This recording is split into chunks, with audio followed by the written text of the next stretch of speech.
로마서 1장 16절에서 17절입니다. 짧은 본문이라 다 함께 합독하시겠습니다. 함께 읽겠습니다. 시작. 내가 복음을 부끄러워하지 아니하노니 이 복음은 모든 믿는 자에게 구원을 주시는 하나님의 능력이 됨이라. 먼저는 유대인에게요 그리고 헬라인에게로다.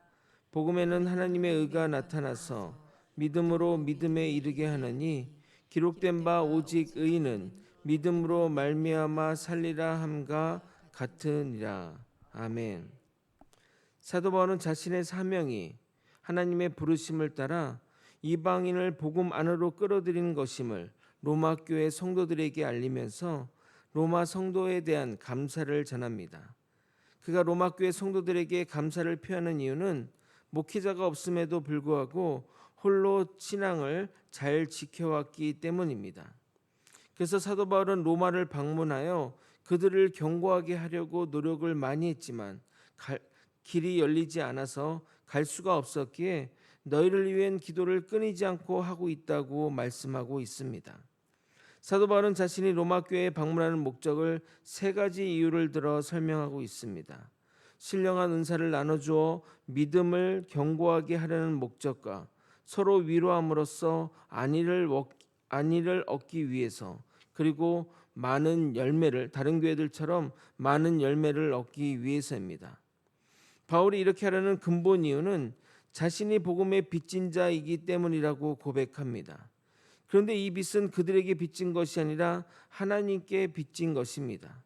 그러므로 사명자는 하나님께 빚을 지어 하나님이 맡겨진 자에게 빚을 갚으러 나아가는 자의 자라는 것입니다. 우리도 이 빚을 빚졌음을 기억해야 할 것입니다. 오늘 본문은 로마서의 가장 중요한 성경 본문 중 하나를 살펴볼 예정입니다. 결론은 간단하지만 그 결론을 이끌어내는 과정이 간단하지 않기에 잘 들어주시기 바랍니다. 짧은 본문 가운데 담긴 복음의 핵심 내용을 깨달아 더욱 복음의 길로 나아가는 우리가 되길 예수 그리스도 이름으로 소원합니다. 사도 바울은 자신을 복음의 빚진 자라 소개하며 로마에 가서 복음을 전하고 싶다는 뜻을 피력했습니다. 그러나 로마로 가는 상황이 여의치 않자 먼저 서신으로 정확한 복음의 내용을 전달하고 있는 것입니다. 본격적인 논리 전개에 앞서 이 복음이 구원을 주시는 하나님의 능력이라는 것과 복음의 핵심 내용인 이신칭의 또는 이신득의를 요약하여 진술하게 됩니다.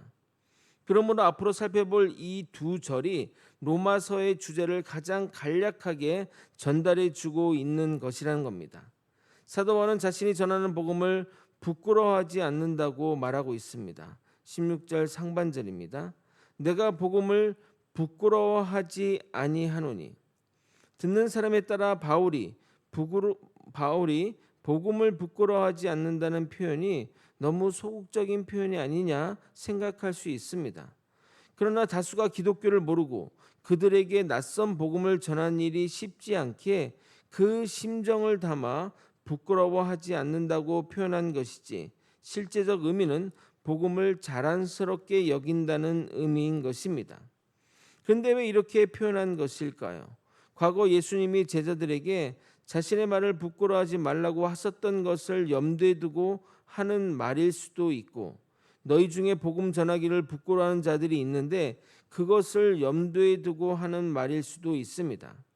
당시 로마는 세상의 모든 문명의 총산지이며 내노라는 학자들과 철학자들이 모인 곳이며 다양한 종교와 사상이 모인 곳입니다. 실제 로마 사람 입장에서 십자가의 도는 어리석은 것이지만 우리에게 복음은 어떤 철학과 종교와 사상보다 위대하기에 부끄러워하지 않는다고 고백하는 겁니다. 동시에 우리 또한 복음 전하는 것을 부끄러워해서는 안 됩니다. 제가 몇 번 성도들에게도 강조했지만 우리가 전도를 하러 나가면 당당할 필요가 있다는 겁니다. 뭔가 아쉬운 듯이 뭔가 좀 꼴린 듯이 복음을 전하면 오히려 그들이 복음을 우습게 여길 수 있어서 그렇게 해서는 안 된다는 겁니다. 전도 집회를 데려오려고 사정사정하면서 오라고 하면 그들이 생각하기를 내가 너를 위해 온다는 마음으로 오며 복음의 진리를 깊게 생각하지 않습니다. 사랑하는 거제 소망교회 성도 여러분, 전도할 때 앞으로 이렇게 말하십시오. 이번에 복음을 들을 기회가 있는데 너 안 가면 정말 후회할 거야. 이 기회가 별로 없어. 이런 기회가 별로 없어. 난 너가 눈을 감을 때 후회하지 않았으면 좋겠다. 천국은 있고 하나님도 있어. 죽음 이후에 아무것도 없다고 어떻게 확신해? 그러다 큰일 나는 수가 있다. 많은 이들이 믿는다는 것은 뭔가 있다는 거야. 한번 와서 듣고 판단했으면 해. 알았지? 우리 시간이 많은 것 같지만 절대 많지 않아. 진심 너가 왔으면 좋겠다. 이런 내용으로 상대에 따라 존대하거나 편하게 말씀하시면 됩니다. 우리는 우리가 가진 이 복음을 자랑스럽게 말해야 합니다. 이 복음이 우리를 구원에 이르게 하는 것이기 때문입니다. 16절 하반절을 읽도록 하겠습니다. 이 복음은 모든 믿는 자에게 구원을 주시는 하나님의 능력이 됨이라. 먼저는 유대인에게요 그리고 헬라인에게로다. 복음이 우리가 나아갈 길을 인도해 주니 복음으로 인해 우리는 구원을 받게 됩니다. 그러나 궁극적으로 그 믿음을 가진 자들을 구원에 이르게 하는 것은 하나님이 하시는 것입니다. 그러므로 복음을 믿는 자에게 구원을 주시는 하나님의 능력이라는 고백이 가장 잘 설명한 복음의 메커니즘이라 하겠습니다.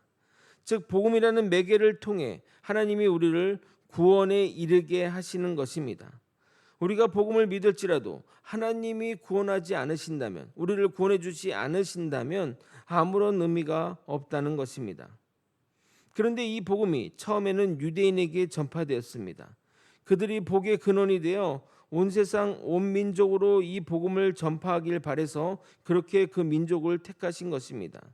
창세기 12장 2절에서 3절입니다. 내가 너를 큰 민족으로 이루고 내게 복을 주어 내 이름을 창대하게 하리니 너는 복이 될지라. 너를 축복하는 자에게 내가 복을 내리고 너를 저주하는 자에게는 내가 저주하리니 땅의 모든 족속이 너로 말미암아 복을 얻을 것임이라 하신지라. 이것이 아브라함을 부르신 하나님의 뜻입니다. 그런데 그의 후손들은 이 복을 자신들만의 것으로 삼았고 더 나아가 자신들만 구원에 이른다고 생각한 것입니다. 그리고 이방인들은 하나님의 심판을 받을 때 사라질 것들, 지옥불에 불을 붙이는 불쏘시개 정도로 여겼던 것입니다. 결국 이 복음은 예수 그리스도가 오셔서 유대인에게서 온 세상 온 민족으로 나아가게 하셨던 겁니다. 이것이 바로 구원 역사의 서정의 길이었던 겁니다. 원래 없던 것을 예수님이 주장하셨던 것이 아니라 원래 하나님의 계획 안에 있었던 것이고 유대인들이 그것을 이행하지 않았던 것을 이루도록 하신 것입니다. 누구를 통해서요? 사도 바울을 통해서 말입니다. 그래서 주일 예배 때 말씀드린 대로 이방인의 수가 다시 차게 되면 다시 유대인에게로 복음이 전파될 것입니다.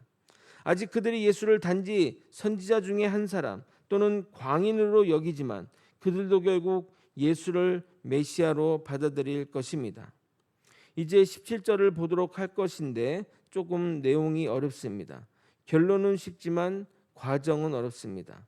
먼저 17절 전반절을 여러분이 한번 읽어보도록 하겠습니다. 시작.